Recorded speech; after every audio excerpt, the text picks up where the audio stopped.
Bienvenidos, ladies and messieurs. Esto es Combo Copa 2026. Eu sou o Vinícius Schiavini e este é o Combo Copa comentando a Copa do Mundo de Futebol Masculino 2026 que acontece nos Estados Unidos, México e Canadá. Este programa aqui engloba a primeira fase do mata-mata com 32 equipes. Alguns chamam de 16 avos, mas aqui chamamos de 16ª de final. Voltaremos depois ao final das oitavas de final, quartas de final, semifinais e final. Terminou rodada, tem Combo Copa. Agora, comentando os jogos, vamos primeiramente com Francisco Giovanni. Brasil! Brasil! Geraldo da Combo Copa, cá estou eu, Francisco Giovanni, de volta com o resumo da fase 16 avos de final, ou segunda fase da Copa, né, para ficar mais fácil de dizer. Essa é uma fase nova na Copa do Mundo, né? Foi preciso adicionar um mata-mata antes das oitavas de final para matar metade dos times, né? Agora temos 16 seleções. E ao contrário do que muita gente imaginava, eu incluso, foi loucura por cima de doideira, tá? Muita seleção aí favorita suou suores para poder passar ou nem passou. Quem suou suores foi a Argentina, que penou para ganhar de Cabo Verde. Tudo bem que a seleção de Cabo Verde mostrou-se ser muito competente, muito bem treinada. O Vozinha se mostrou um goleiro nível Copa do Mundo. O normal seria uma goleada argentina, mas não. Teve que ir para a prorrogação e teve que fazer 2 gols na prorrogação para poder avançar. Quem também penou muito para poder passar foi Portugal, numa polêmica daquelas. Cristiano Ronaldo marcou o seu gol de pênalti, né? Entrando no top 10 de artilheiros das Copas, mas a Croácia jogava melhor e Portugal ganhava por 2-1 até o finalzinho do jogo, em que a tecnologia, viva a tecnologia, salvou o dia, porque a bola tem um sensor de toque. O sensor identificou um toque do jogador croata que colocou o autor do gol em posição de impedimento, então não valeu o gol, Portugal se classificou. Algumas seleções colocaram a mala debaixo do braço e foram embora antes das oitavas. No caso de Holanda, que perdeu para Marrocos nos pênaltis, e da Alemanha, que perdeu para o Paraguai nos pênaltis. Olha que coisa, a Alemanha não chega a uma oitava de final de Copa desde 2014, meu Deus do céu. Mas alguns favoritos foram muito bem. A França passou tranquilo pela Suécia, a Espanha passou tranquilo pela Áustria. Tivemos também alguns jogos muito interessantes, como a Austrália e Egito, que também foi para a prorrogação e para os pênaltis, que até o treinador lá da Austrália quis dar uma de Van Gaal em 2014 e trocar o goleiro só para a cobrança dos pênaltis, e o goleiro não acertou um canto nas cobranças do goleiro da Austrália. E claro, né, obviamente, a nossa participação nessa fase, o Brasil penou. O Brasil suou para furar a retranca japonesa, tomou um gol e precisou virar o jogo. Coisa rara em Copas do Mundo, o Brasil conseguiu uma virada, mas conseguiu, jogando como o Brasil, 2-1 no final, aquela emoção. E a gente sabe que se o Hexa vier, vai ser pior ainda. Vai preparando aí seu exame cardiológico, porque se o Brasil for avançando, meu amigo, daqui para pior. Mas é isso, essa fase de 16 avos de final foi emoção atrás de emoção. Mais um ponto positivo para a FIFA, que tem vários pontos negativos nessa Copa do Mundo, vamos combinar. Mas agora está com menos 98, né? Que temos um ponto positivo das 48 seleções e um ponto positivo da fase de segunda fase. Vamos colocar assim. E agora vamos para as oitavas de final, né? O Brasil enfrenta a Noruega, a França vai enfrentar o Paraguai, coitado do Paraguai. A Espanha vai enfrentar Portugal, clássico ibérico, e a Argentina vai encarar o Egito. Essas são as favoritas, mas os 3 países sede avançaram para as oitavas de final, México, Canadá e Estados Unidos. E tirando o México, México vai enfrentar a Inglaterra, parada dura. Se passar, pode cruzar com quem passar no jogo do Brasil. Canadá vai enfrentar Marrocos, acessível. Apesar de Marrocos ser uma seleção já nível top mundial, não vem fazendo uma Copa assim de encher os olhos, então pode acontecer. E os Estados Unidos enfrentam a Bélgica, que essa sim, para mim, foi a coisa mais maluca que essa Copa do Mundo reservou, né? Senegal ganhava de 2-0 e Lukaku no final do jogo, aos 40 e poucos minutos do segundo tempo, resolveu, não, agora eu quero ficar aqui nos Estados Unidos, eu quero continuar aqui na Copa do Mundo. Foi lá, fez um gol. Tielemans também, que queria continuar na Copa do Mundo, foi lá e virou o jogo na prorrogação. Uma pipocada de Senegal, mas a Bélgica mostrou que está querendo continuar na Copa. Não sei se os Estados Unidos estão pensando a mesma coisa. Esse foi um apanhado dessa rodada de segunda fase. E agora nós voltamos com sonoras no final da fase de oitavas de final. Quer ficar por dentro de curiosidades do mundo do esporte, inclusive da Copa do Mundo? Não deixe de acessar enageral.com.br e seguir nossas redes sociais. Muita curiosidade para você, beleza? Abraço a todos, até a próxima! Comentando o resultado dessas 16ª de final, nós tivemos Canadá 1, África do Sul 0, Brasil 2-1 no Japão, a gente ainda estava gravando o outro Combo Copa. Paraguai bateu a Alemanha nos pênaltis, assim como Marrocos, que bateu a Holanda nos pênaltis. Noruega fez 2-1 na Costa do Marfim, França fez 3-0 na Suécia, México 2-0 no Equador, a Inglaterra venceu de 2-1 da República Democrática do Congo e teve os ingleses cantando Wonderwall do Oasis depois. A Bélgica fez 3-2 em Senegal. Senegal tinha feito 2-0, a Bélgica empatou, prorrogação e me fazem um pênalti na Bélgica no último minuto. Estados Unidos venceu de 2-0 Bósnia e Herzegovina, Espanha 3-0 na Áustria, Portugal 2-1 na Croácia. Que jogo, meus amigos, que jogo, eu só digo isso, que jogo. Suíça fez 2-0 na Argélia, a Austrália empatou em 1-1 com o Egito e foi para os pênaltis. O Egito fez gol a favor, o Egito fez gol contra, teve prorrogação e nos pênaltis a Austrália trocou de goleiro para os pênaltis e o Egito converteu todos. Ou seja, não deu muito certo. Mohamed Hani do Egito se tornou o primeiro jogador na história a fazer 2 gols contra na mesma edição de Copa do Mundo. A Argentina fez 3-2 em Cabo Verde, um jogo muito emocionante, Vozinha defendeu o mundo ali e Colônia venceu de 1-0 de Gana. Agora nós vamos com a crônica de Diogo Scooby.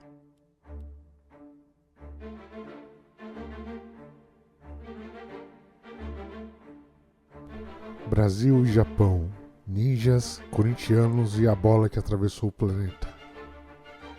Olá, eu sou o Diogo, vulgo Scooby, corintiano, maloqueiro e sofredor, escritor no blog Cachorro Solitário. Vim aqui para mais essa Copa na Combo 2026 falar da rodada, começo do mata-mata, 16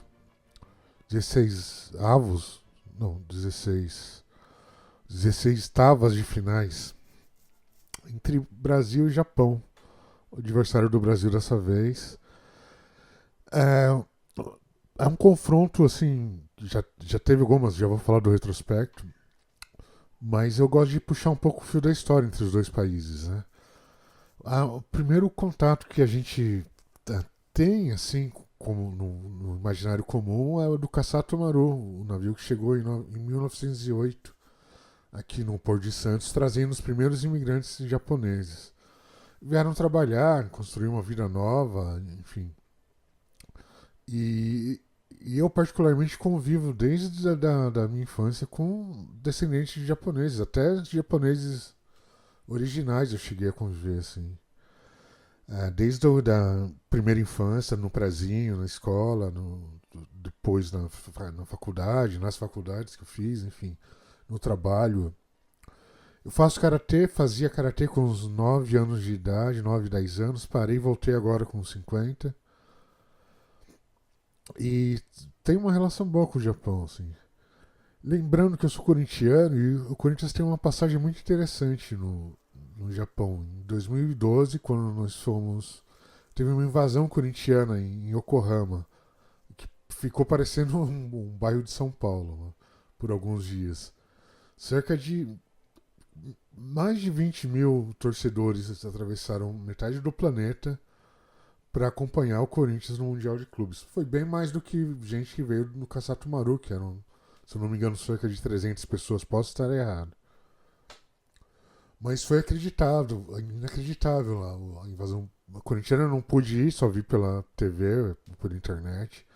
Mas era da hora, os japas curiosos vendo aquele bando de louco preto e branco cantando sem parar. Fumaça chorando. A gente ganhou do Chelsea, o time inglês. E foi o segundo campeonato mundial do Corinthians. Foi lá. Foi inacreditável. No retrospecto dos times, das seleções, o Brasil também é outro freguês. Hein? tiveram 13 confrontos oficiais, 14 com o último, né? Com o que teve essa semana. 11 vitórias brasileiras, um empate e apenas uma vitória do Japão. Esse último jogo foi interessante porque as seleções tinham estilos completamente diferentes. O Brasil continua sendo associado ao improviso, ao individualismo, à criatividade e tudo mais. E o Japão não, sempre mais disciplinado, organizado. Praticamente um encontro de duas filosofias. Apesar de que o Zico já treinou bastante a seleção japonesa, levou o futebol de fato lá no final dos anos 90, começo dos anos 2000 talvez. Então tem uma coisa brasileira também. Lembrei de outro fato interessante, que aí não era Brasil ainda, era Portugal. Quando o Japão era fechado, um dos poucos países que conseguia mandar alguém para lá eram os portugueses, que mandavam os padres, freis, enfim, para catequizar a galera lá. E tinha uma época que eles levavam escravizados também. E os japoneses achavam bizarro, no sentido de diferentes, né? Aquelas pessoas de pele negra e tal, fortes e tudo mais. E hoje um dos melhores jogadores do Japão é um negro, um japa negro. O Suzuki, o goleiro, que é muito bom, a muralha. Voltando a falar do jogo, ele representou, acho que foi o melhor jogador da partida, inclusive. A gente começou o jogo perdendo o primeiro tempo, jogando relativamente mal. No segundo tempo melhoramos bastante, muitos ataques do Brasil, mas o goleiro era uma muralha, né? Mas conseguimos empatar e virar o jogo nos acréscimos do segundo tempo. Tava quase indo para a prorrogação já. O que é bem mais tenso, né? Se for para os pênaltis então, tem gente que morre do coração.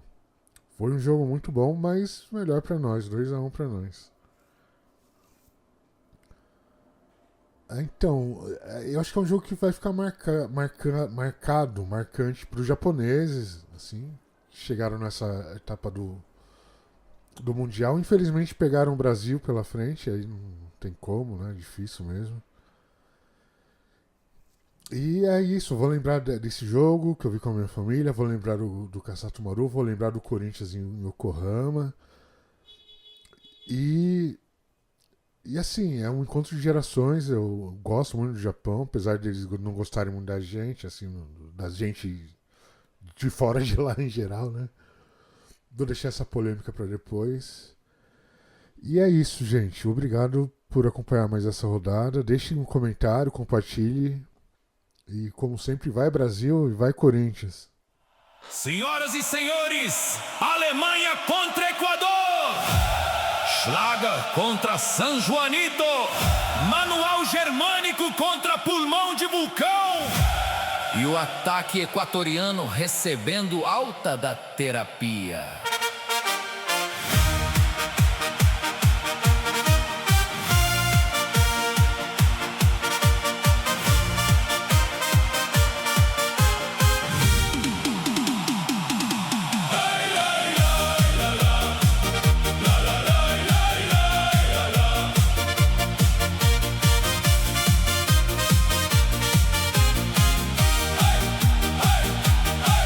Quem viu 2 minutos achou que era demolição.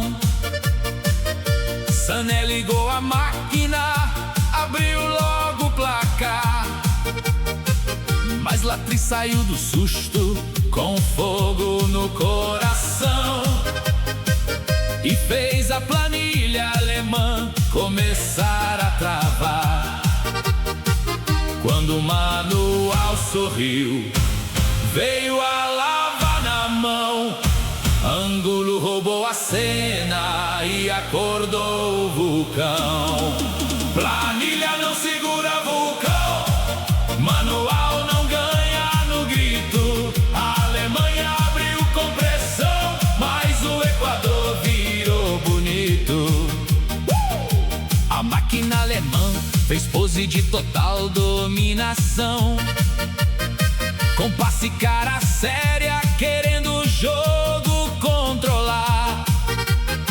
Mas posse sem veneno é só enrolar. prorrogação.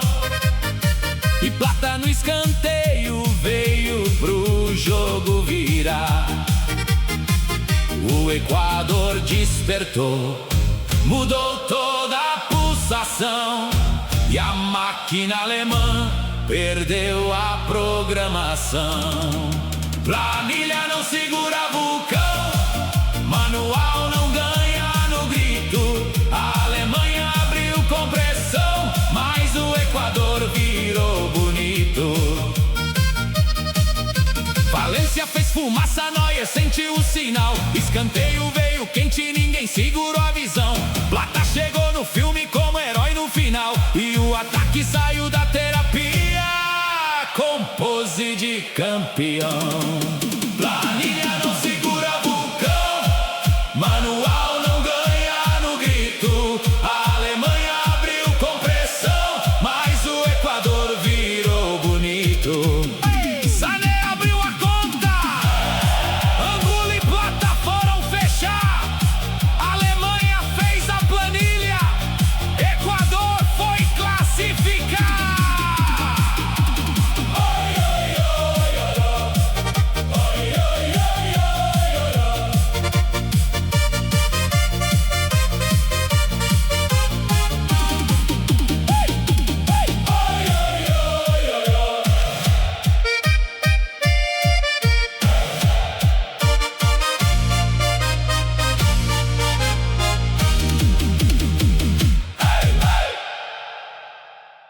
Você ouviu do Divamp a classificação, a primeira música do Cão que Atenta de hoje, que aliás as músicas estão saindo no canal Esquias e o Cão que Atenta está escrevendo crônicas da Copa lá na editora Esquias, então vai lá em esquias.substack.com e assine gratuitamente para poder ler as crônicas do Cão que Atenta. Os países que estão na Copa já diminuíram, olha só: Canadá, Estados Unidos, México, Argentina, Colômbia, Paraguai, Bélgica, Espanha, França, Inglaterra, Noruega, Portugal, Suíça, Egito, Marrocos e o nosso Brasil. Agora vamos da análise de Edson Oliveira dos países do grupo E. Você pode conferir essa pesquisa completa do Edson Oliveira de todos os 48 países da Copa do Mundo no programa Que Países São Esses?, que já está com a temporada completa no canal Esquias. Olá, amigos da Combo, eu sou Edson Oliveira e nós estamos aqui para falar sobre os países que compõem o grupo E nesta Copa do Mundo de 2026. No grupo E nós temos a Alemanha, Curaçao, Costa do Marfim e Equador. Começando pela Alemanha, país localizado na Europa, cuja capital atual é Berlim, o idioma é alemão e a Alemanha, apesar de não ter sido uma colônia, ela era formada por várias cidades que se juntaram em 1871 e depois se separaram e depois se juntaram de novo em 1989. A população atual é de 84 milhões de pessoas. O sistema de governo é a República Parlamentar Federal. A moeda é o euro. E a Alemanha já disputou 21 mundiais. E foi sagrada campeã 4 vezes, em 1954, 1974, 1990 e 2014. Mas nós não falamos muito sobre isso. Além disso, a Alemanha já sediou a Copa 2 vezes, em 1974 e em 2006. Em seguida, nós temos Curaçao. Curaçao faz parte da América do Norte. A sua capital é Willemstad. Os idiomas são o holandês e o papiamento. O papiamento é uma língua crioula, ou seja, é uma língua que acaba sendo uma mistura de várias línguas. E no caso do papiamento ou papiamentu, ela é formada por uma mistura de afro-português com influência de espanhol, holandês e inglês e algumas línguas indígenas, ou seja, praticamente intraduzível. Curaçao chegou a ser uma colônia da Holanda. Essa colonização começou em 1634 e Curaçao só se tornou completamente independente em 2010. A sua população é de 200 mil pessoas, ou seja, tem mais jogador do que torcedor. O sistema de governo é a monarquia constitucional. A moeda, o Florim Caribenho. E este é o primeiro mundial da qual o Curaçao está participando. Costa do Marfim. Costa do Marfim fica na África. A sua capital é Yamoussoukro. O seu idioma é o francês. Não à toa, a Costa do Marfim foi uma colônia francesa de 1893 até 1960. A população é de 29 milhões de pessoas. O sistema de governo é a República Presidencial. A moeda é o franco CFA. E a Costa do Marfim já disputou 4 mundiais.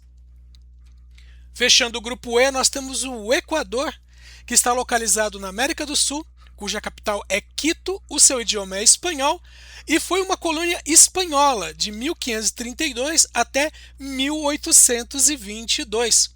A população, 18 milhões de pessoas. O sistema de governo, República Presidencial. A moeda do Equador é o dólar americano. E o Equador já disputou 4 mundiais. Fechamos o bloco aqui. Voltaremos em breve com os países do grupo F. Fiquem todos em paz e lembre-se, se tem Copa, tem combo. Isto é Combo Copa. Senhoras e senhores, Cabo Verde contra a Arábia Saudita. Tubarão Azul contra Falcão Verde. Coladeira contra Darbuca. 3 empates, 0 vitórias. E o Tubarão Azul rindo da calculadora.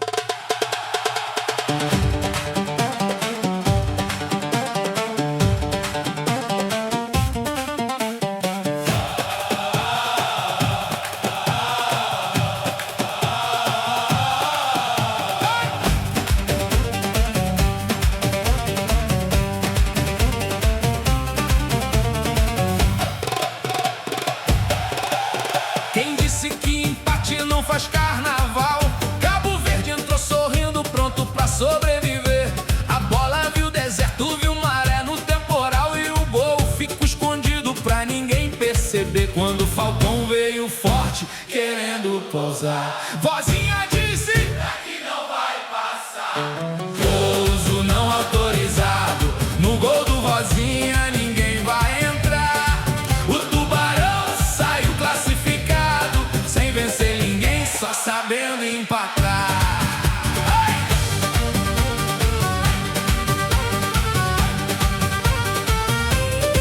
Três empates na mala, que matemática cruel. A Copa fez as contas sem pedir explicação. A Arábia levantava a bola procurando o céu, mas Cabo Verde ria segurando a classificação. A conta era doida, difícil de explicar, mas Cabo Verde sabia que dava pra passar. Pouso não autorizado, no gol do vozinha ninguém vai entrar. O Tubarão saiu classificado, sem vencer ninguém, só sabendo empatar.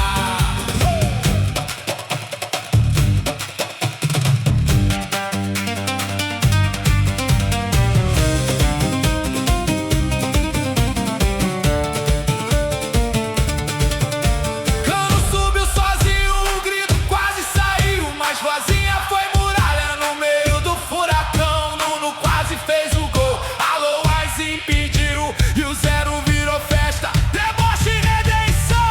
Pouso não autorizado, no gol do vozinha ninguém vai entrar. O Tubarão saiu classificado, sem vencer ninguém, só sabendo empatar. Quem se importa com empate, deixa o povo gargalhar.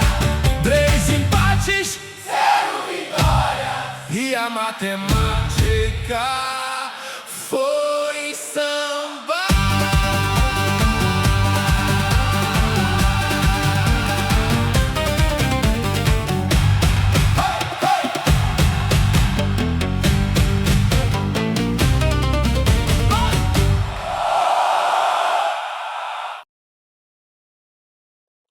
Você ouviu a segunda música do Cão que Tenta, Pouso Não Autorizado. E agora vamos com a nossa agenda.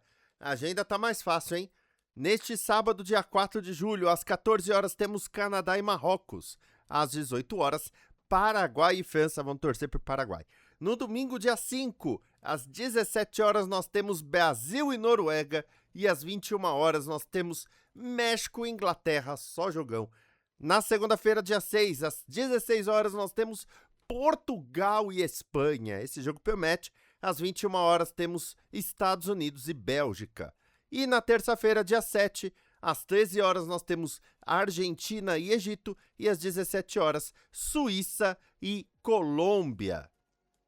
Menos jogos por dia, né? Para trazer um pouquinho mais de emoção. Lembrando que a Copa do Mundo é transmitida pela Globo na TV aberta, pelo consórcio SBT e N Sports na TV aberta e TV por assinatura, e Cazé TV por YouTube e streaming. Mas só a Cazé TV terá todos os jogos. Nós vamos ficando por aqui, dê aquele like maroto, assina o canal Esquias para acompanhar tudo que fazemos aqui no Combo Cop e outras produções do canal Esquias, e nós estamos de volta ao final das oitavas de final. Combo Copa 2026, o maior de todos os tempos na maior Copa.